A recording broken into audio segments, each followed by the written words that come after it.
વિદ્યાર્થી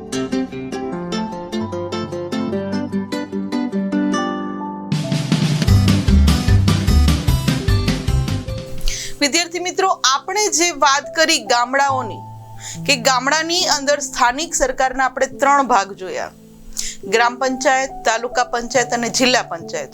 તો એ જ રીતે વિદ્યાર્થી મિત્રો શહેરી પ્રશાસન એટલે કે શહેરોની અંદર કઈ રીતની સરકારની રચના થાય છે, ચાલો હવે એની માહિતી મેળવીએ. એટલે કે હવે જોઈએ શહેરી પ્રશાસન.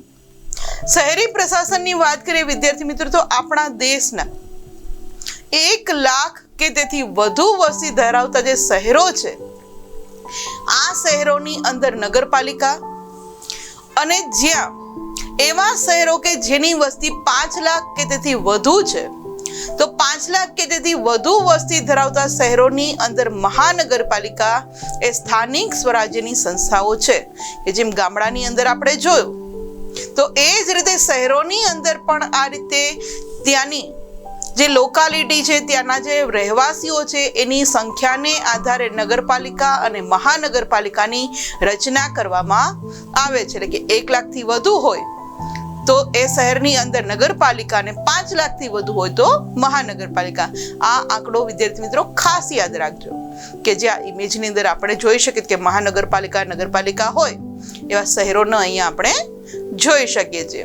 વિદ્યાર્થી મિત્રો, વસ્તીના આધારે આ વિસ્તારો નક્કી કરવામાં આવે છે અને જેમાં સામાન્ય રીતે જેમ આપણે ગ્રામ પંચાયત, તાલુકા પંચાયત, જિલ્લા પંચાયતમાં જોયું કે દર 5 વર્ષે ચૂંટણીઓ કરવામાં આવે છે, તો એ જ રીતે નગરપાલિકા અને મહાનગરપાલિકાની અંદર પણ દર 5 વર્ષે ચૂંટણી કરવામાં આવે છે અને શહેરના મતાધિકાર ધરાવતા તમામ મતદારો છે એ ચૂંટણીમાં ભાગ લઈ શકે છે. કે જ્યાં ઇમેજની અંદર આપણે જોઈ શકીએ કે શહેરની અંદર જેટલા પણ પુખ્ત વયના લોકો હોય કે જેનું નામ ચૂંટણીની યાદીમાં નોંધાયેલું હોય, આવા તમામ મતદારો છે આ નગરપાલિકા અને મહાનગરપાલિકાની જે ચૂંટણી થાય એની અંદર પોતે મત આપી શકે છે અને પોતે ચૂંટણીની અંદર ભાગ લઈ શકે છે.